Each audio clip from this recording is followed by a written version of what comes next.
les bendiga, hermoso vernos y quiero que vayan abriendo sus Biblias en Efesios capítulo 4 y quiero hablar de un tropo en esta noche. ¿Qué es un tropo? Es una palabra de sustitución y cuyo sentido es figurado. Cuando nosotros hacemos ese intercambio, seguimos entendiendo lo que estamos hablando, aunque el sentido es figurado. Por ejemplo, si yo digo, aquel simple mortal va a cobrar, todo el mundo sabe que estoy hablando de quién, de una persona, porque mortal está reemplazando a decir el humano o aquel hombre o lo que fuera. Pablo usa muchos, y Jesús también usaba muchos tropos en cada una de sus explicaciones. Las metáforas como sal y luz son un ejemplo de esto, se usa mucho en la retórica y Pablo era de este estilo. Entonces vamos a ver una de las que Pablo va a usar en 1:23 de Efesios para empezar, y él dice, hablando, sometió todas las cosas, voy a leer el 22 también para poder comprenderlo, y sometió todas las cosas bajo sus pies y lo dio por cabeza sobre todas las cosas a la iglesia, la cual es su cuerpo, la plenitud de aquel que todo lo llena en todo. Entonces, una de las figuras que Pablo está usando de la iglesia, y casi una por capítulo en Efesios, es la figura del cuerpo. Y nos dice estos dos versículos que Cristo es la cabeza de ese cuerpo y la iglesia es el cuerpo. Interesante, muy interesante.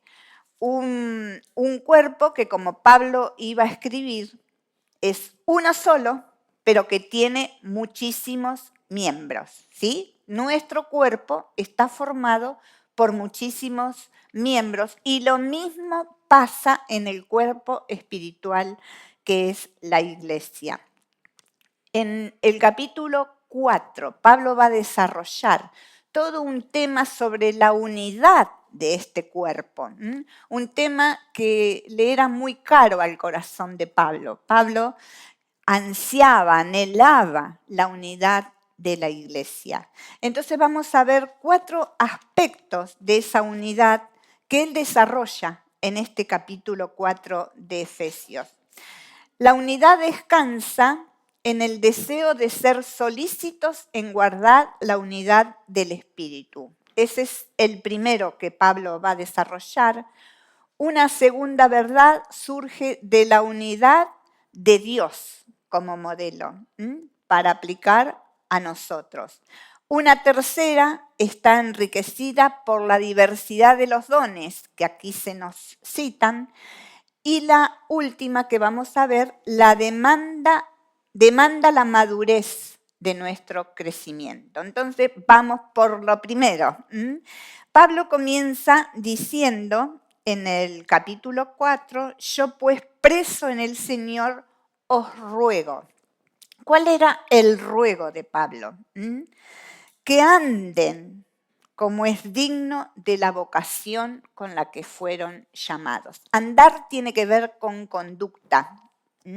Y Pablo está rogando que seamos solícitos, en el verso 3, en guardar esta unidad, la unidad del Espíritu. Es el Espíritu Santo propiamente de Dios el que da la unidad al cuerpo de Cristo, a la iglesia, y nosotros, nuestra tarea es guardar esa unidad.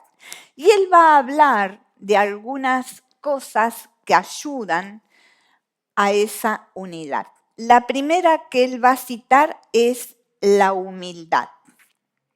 ¿Cómo andamos con la señora humildad en esta noche? Pablo dice que para guardar, para ser solícitos en guardar, necesitamos vivir vidas de humildad. La humildad es todo lo contrario al orgullo. Y en el mundo en que Pablo escribe, la humildad se veía como algo insoportable. Con el cristianismo entró el verdadero concepto de humildad. Hasta allí se veía como algo servil, como algo abyecto. Una persona humilde era alguien que no merecía ninguna buena consideración, pero Cristo vino y nos dejó ejemplo. Un ejemplo de humildad cuando Él se humilló, dice la Biblia, hasta lo sumo, hasta venir a vivir a esta tierra como un hombre. Y a partir de Jesús es que el concepto de humildad comienza a cambiar. Entonces, nosotros debemos imitar al Señor Jesucristo para vivir una vida como la suya, una vida de humildad. La humildad es muy esencial para la unidad, porque detrás de cada discordia, detrás de cada enojo, siempre hay orgullo, siempre. Siempre hay orgullo detrás de cada enojo nuestro. Y me encanta una frase que ahora van a estudiar con Susana, así que los animo en esta tarde a seguir anotándose para el curso de 40 días con propósito, martes después de Semana Santa, el 22, martes 22, 6 de la tarde, estudiando una vida con propósito. Y Rick Warren, este pastor, escribió así acerca de la humildad. La humildad no es pensar menos de ti mismo, sino pensar menos en ti mismo. Es solo una palabrita la diferencia, ¿eh? No pensar menos de mí, ay, no sirvo para nada, ay, no, eso no es humildad. Pero pensar menos de mí mismo sí es humildad. Y este es el desafío que nos hace el Señor. Y va acompañada de la mansedumbre. Mansedumbre y humildad generalmente van de la mano. El hombre manso, ¿quién es? El que sabe dominar sus enojos, el que sabe dominar su temperamento, aquel que está controlado, dominado totalmente por el Espíritu de Dios. ¡Ah, qué desafío! Solícitos, dice Pablo, en guardar, pero necesitamos para guardar mansedumbre, humildad, y él va a agregar dos más que también van muy acompañados, soportándose con paciencia los unos a los otros. En todos los grupos siempre hay personas difíciles. Por ahí yo soy la persona difícil para usted. Pudiera ser. Difícil, ¿por qué? Porque piensa distinto, porque es caprichoso, porque hace las cosas distintas, porque tiene otra cultura. Entonces, ¿qué nos enseña la Biblia? A soportarlos con amor. De esa manera lo bendecimos al otro porque lo ayudamos a cambiar, pero también nos bendice a nosotros porque nosotros vamos madurando a través de estas situaciones difíciles. Hay personas con inseguridades, con distintos problemas o cargas emocionales que los van a llevar a ser distintos o a tener reacciones que a nosotros no entendemos. Pero cuando nos acercamos, qué diferente se vuelve todo.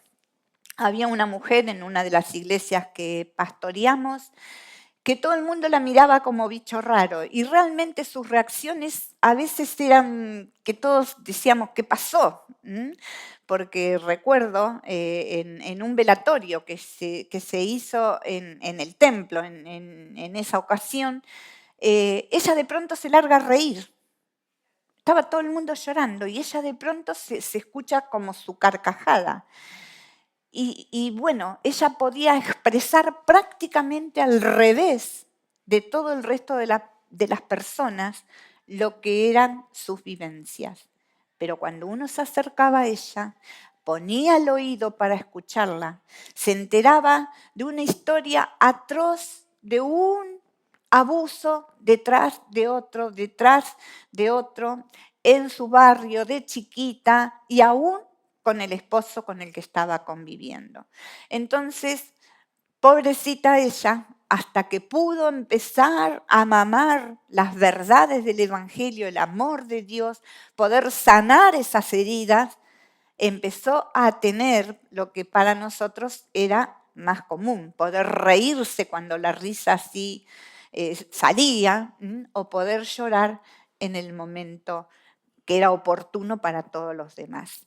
Pero si en lugar de juzgar nos acercáramos, oráramos, le preguntáramos, nos interesáramos, estaríamos trabajando en pos de la unidad del cuerpo, que es la iglesia. Entonces, este es el primer desafío que nos hace el apóstol Pablo en esta noche, ser solícitos, tener esa disposición para poder prestar atención a cada persona. Si vemos que alguien se queda de costado, si vemos que alguien quedó solito, recién miraba cuando orábamos, que no quede nadie solo, ¿sí? Prestar atención el uno al otro. Qué hermoso que es esto. Es un consejo de Pablo, no lo digo yo, para cuidar la unidad de la iglesia, del cuerpo de Cristo. La segunda verdad que arranca aquí desde el verso 4 en adelante es la que surge de la unidad de Dios. Y nos vamos a encontrar con 7,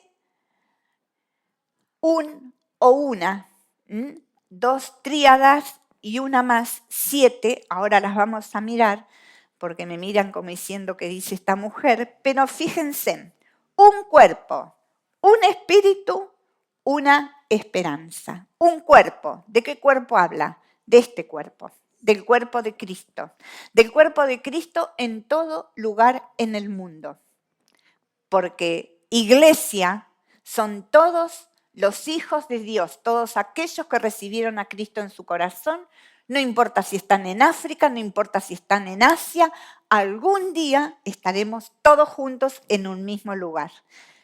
Mientras tanto, tenemos estas iglesias locales, ¿sí? Nosotros estamos siendo parte del cuerpo de Cristo aquí en San Andrés. Y tenemos entonces un cuerpo, un espíritu, porque todos los que estamos aquí, que hemos recibido a Cristo en nuestro corazón, lo hemos hecho porque el Espíritu Santo nos ha hablado y lo hemos aceptado a Jesús como Salvador. ¿Y qué nos trajo esto? Una esperanza. No voy a entrar mucho en la esperanza porque prediqué hace poco de la esperanza. Esa esperanza viva a la que el Señor nos llama, que tenemos un cielo, que tenemos una vida eterna, todas las promesas de Dios. Entonces, esta es una base para la unidad. Esto hace lo que Dios hizo a favor nuestro. Un cuerpo, un espíritu, una esperanza. La segunda la encontramos en el verso 5. ¿Qué más dice?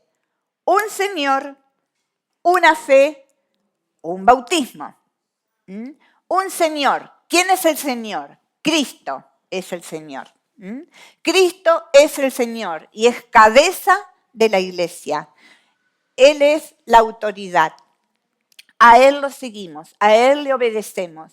Él es nuestro todo. Una fe, porque hemos llegado a tener al Señor Jesucristo como Salvador, pero también como Señor por la fe, en el momento que depositamos en Él nuestra confianza. Porque por gracia somos salvos por medio de la fe. Por medio de la fe. Un bautismo. Y pasamos el domingo por un grupo. Y aquí tenemos a las chicas. Muy bien, Lionel debe estar en el aula seguramente ya, dando testimonio público de algo que pasó en su interior. Cuando nosotros nos bautizamos, le estamos diciendo al mundo, yo recibí a Cristo, como le decía Nancy tan clarito.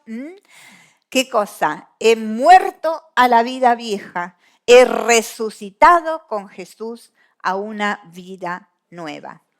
Y dice en el verso 6, el último, un Dios y Padre de todos, el cual es sobre todos y por todos y en todos, para que no nos quedara dura. Ahora, si miramos cada uno de estos versículos, vamos a ver que está la Trinidad. En el primero encontramos la obra del Espíritu Santo. En el segundo tenemos a Cristo como Señor. En el tercero, el Dios y Padre de todos. Esto forma la base en la iglesia de la unidad. Dios nos muestra el camino hacia la unidad. Desde el verso 7 en adelante, ya Pablo hace un cambio. Del todos, donde todos estamos incluidos con Dios como Padre, él pasa a hablar, pero a cada uno de nosotros, a cada uno en esta fila, a cada uno en esta fila. ¿Qué hizo Dios? Aquí está, que esta unidad está enriquecida por la diversidad de los dones. Dice el verso 7, pero a cada uno de nosotros fue dada la gracia conforme a la medida del don de Cristo. Cada uno de los que hemos recibido a Cristo Jesús tenemos por lo menos, ¿cuántos dones? Un don. Por lo menos. Puede ser que tengamos 3, que tengamos 5, no lo sé. Pero por lo menos un don lo tenemos todo. No voy a entrar mucho en dones porque es un tema que quiero desarrollarlo un poquito más, pero sí tenemos la seguridad de que Dios nos ha dado uno a cada uno. Fue dado por el Señor y como Él quiso. O sea, que Dios decide a quién le da este don, a quién le da este, a quién le da este. Y los dones tenemos algunos listados en diferentes cartas, pero no se agotan con eso, porque Dios puede abrir posibilidades de acuerdo a las necesidades de cada iglesia local, de su cuerpo. Entonces, qué maravilloso saber que los dones son estos carismas, estos regalos que Dios nos da. ¿Para qué? Yo tengo el don de este y ustedes no valen nada. No es así, pero muchas veces nos confundimos. Hubo temporadas, a mí me tocó verlo en algunos lugares, que después de las campañas, no tiene nada que ver el evangelista en este caso, pero después de las campañas de Anacondia, cuando hubo todo un fervor y un crecimiento, muchos quedaron impactados por dones especiales que se veían allí en las campañas y llegaron pensando que como habían recibido ese don X, estaban por arriba de aquel que tenía un don de ayuda y a duras penas si se veía en la iglesia. Y esto no es bíblico y habla de orgullo espiritual. Entonces, tenemos que agradecer el don que Dios nos da y saber que si Dios me lo dio es porque está poniendo en mis manos un tesoro para que yo pueda invertirlo en su reino, pero para hacer bendición dentro del cuerpo de Cristo donde Él me puso. Los dones son irrevocables, los tenemos. Lo que puede cambiar, lo vamos a ver el domingo, tal vez el que viene o en otro momento, es la esfera de ese don. Si tomamos el de enseñanza, hay personas que tienen capacidad para enseñar a los niños, pero no lo pongas con un adulto. O si enseña a un adulto, esto siempre decía mi marido, poneme todos los grandes que quieras, pero no me pongas a un niño para que le enseñe. Y son dones en distintas esferas. Entonces, qué hermoso que cada uno tenemos un don y que todos nos necesitamos a todos. ¿Se imaginan cómo estaría el templo si Sergio no cortara cada vez que hace falta el pasto en el patio? ¿Qué testimonio sería? Él no dice nada, nunca sabemos cuándo viene o cuándo no viene, porque es un servicio que él hace casi inadvertido para la mayoría. Sin embargo, sí nos damos cuenta cuando lo agarraron 3, 4, 5 días de lluvia seguidos con calor y el pasto vino arriba.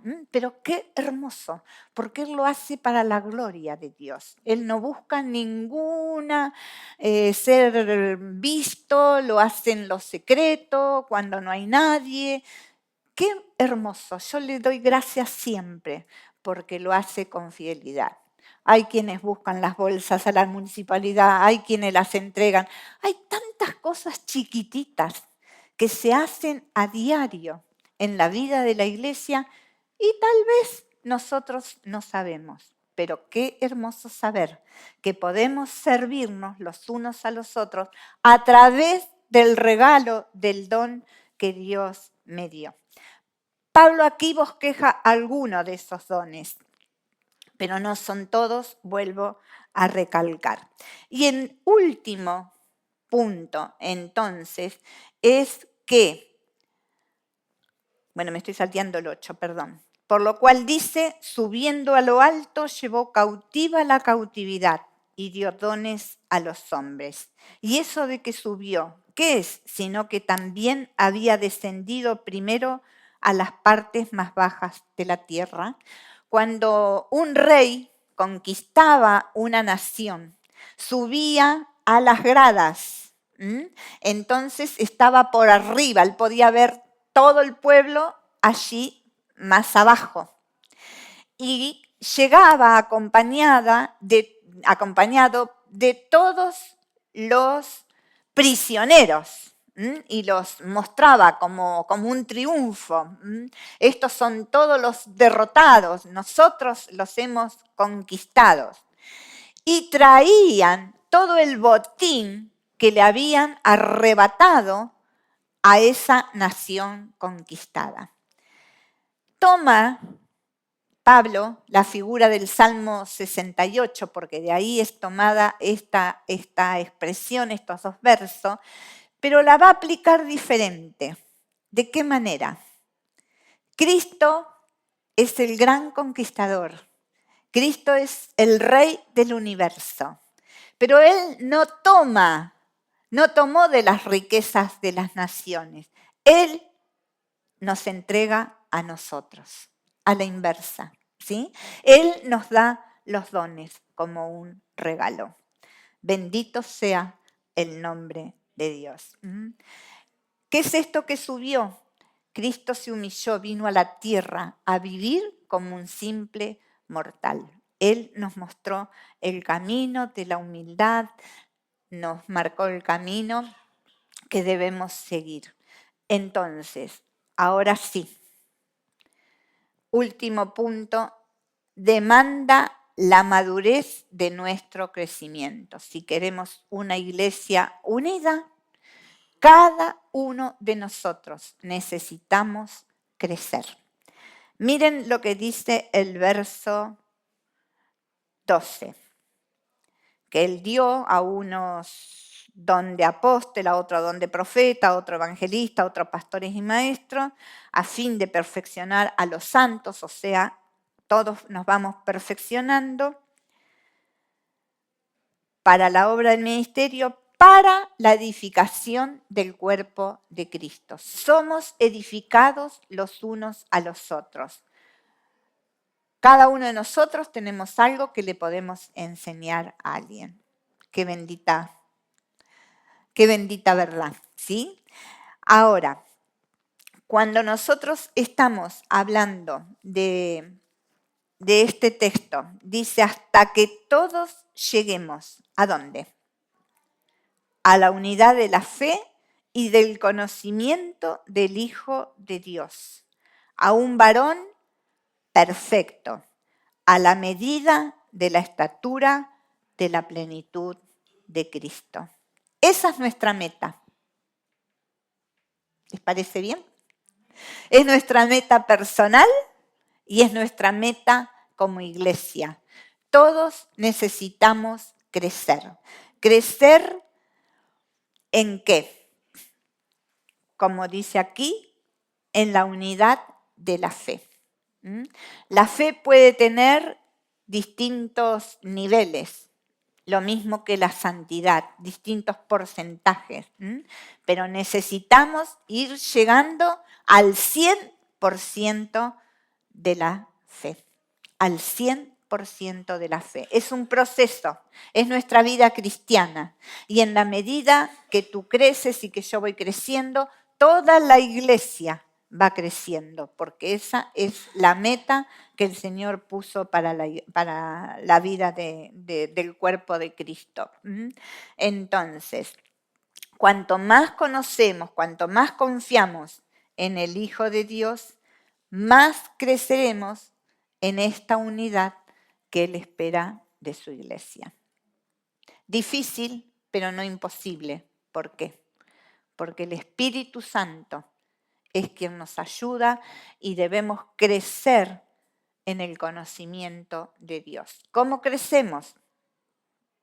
Vuelvo a recalcar, un curso pronto para aprender de la palabra de Dios, pero siempre, siempre debemos estar anhelando crecer. El día que dejamos de crecer, nos estancamos. Nadie sabe siempre todo lo suficiente. Siempre hay más en el río de Dios para aprender de Él. Y Pablo va a hacer una advertencia para que ya no seamos niños fluctuantes, llevados por doquiera de todo viento de doctrina. En la medida que la venida del Señor se acerca, más y más falsas doctrinas aparecerán. Y es nuestra responsabilidad poder saber los fundamentos, poder saber qué cosas son verdad a la luz de la palabra de Dios o no. Miren, confieso, a 2 o 3 de aquí les dije, estoy siguiendo a esta pastora, tiene unos mensajes bárbaros. Borren. La están escrachando, pobre pastora, por todos lados por una barbaridad que dijo todo un mensaje, hablando de la cuatridimensionalidad de Dios, algo así. O sea, ya no hablando de Trinidad, inventó un cuarto Dios, que este Dios, sobre todo Dios, había creado a Dios Padre, Dios Hijo y Dios Espíritu Santo. Tal fue el revuelo que se formó, porque es una mujer muy reconocida, que ya sacaron todos los videos de las plataformas. Pero entonces, puede tener mensajes excelentísimos. Por eso la Biblia dice que escuchemos todo, pero que reservemos, guardemos, examinemos y nos quedemos con lo bueno. Siempre que vas a escuchar un mensaje, toma la Biblia, tu Biblia, y decí, tiene razón, no tiene base bíblica.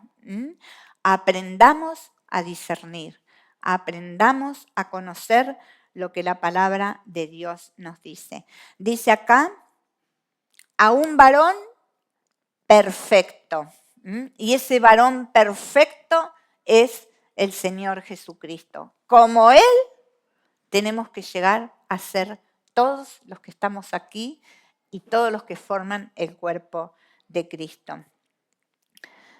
Que podamos dejar, ¿no?, de ser esos niños fluctuantes, que vamos de aquí, que vamos para allá, que estamos siempre enredados en las mismas cosas, que siempre tropezamos con las mismas piedras, que podamos aprender a madurar. Y hay solo 2 maneras de madurar. Necesitamos 2 elementos que Pablo los pone aquí. El primero lo encontramos en el verso... ¿Lo anoté los textos? Sí. Edificarnos en amor y edificarnos en la verdad. Verso 15, sino que siguiendo la verdad en amor, crezcamos en todo. El verso 16 recibe su crecimiento para ir edificándose en amor. Los dos elementos son esenciales, tanto la verdad como el amor. Hay una frase de Stott que me encantó, que él dice así: la verdad puede ser dura si el amor no la suaviza. A veces podemos estar hablando la verdad, pero no hay amor en nuestro corazón al expresarla y hacemos daño. O el amor se debilita si no lo fortalece la verdad. ¿Por qué? Porque tenemos dos tendencias. Los que van buscando la verdad, la verdad, la verdad, y como aparece alguien como esta pastora con un error doctrinal grave, saltan, van a la pelea, van al choque, porque les falta el amor de Cristo para corregirla. O en función, no, porque en el amor no corrige con la verdad. Entonces, si tengo que corregir a alguien, lo voy a hacer con el mismo amor de Cristo y como Él la corregiría. Amén. Y guardemos la verdad, miremos la verdad, busquemos la verdad. La verdad nos las va a revelar el Espíritu Santo de Dios. Si sinceramente buscamos de Dios, Él nos va a librar de estas doctrinas engañosas. Pero cuidado, ya hay muchas dando vueltas por muchos lugares. Entonces, iglesia, que podamos cuidar la unidad del Espíritu, que podamos cuidar la unidad que hay entre nosotros. Unidad no es uniformidad, en absoluto. Podemos ser totalmente diferentes y tener unidad igual. A eso nos llama Dios. En la diversidad, en nuestras distintas maneras de vivir, de pensar, de lo que fuera, tener el amor y el respeto y cuidar la unidad. El Señor les bendiga. Oramos. Padre, gracias por esta palabra tan hermosa que Pablo volcara aquí en esta carta. Señor, gracias porque tú nos haces un llamado a la unidad. Y Señor, cada uno de nosotros en esta noche queremos ser ese instrumento de paz, ese pacificador, Señor, esa persona humilde, tolerante, Señor, mansa, que obedece a tu palabra, Señor, y que mira al hermano con amor. Señor, en el nombre de Jesús, que tú apliques estas verdades a nuestros corazones y que podamos vivir como a ti te agrada. Gracias, Señor, por tu presencia en nuestras vidas. Gracias porque el Espíritu Santo es quien nos lleva a toda verdad. Gracias por tu amor que ha sido derramado en nuestros corazones para poder amar al hermano en sus diferencias. Señor, gracias. Te bendigo, te doy gracias en el nombre de Cristo Jesús. Amén y amén. El Señor les bendiga.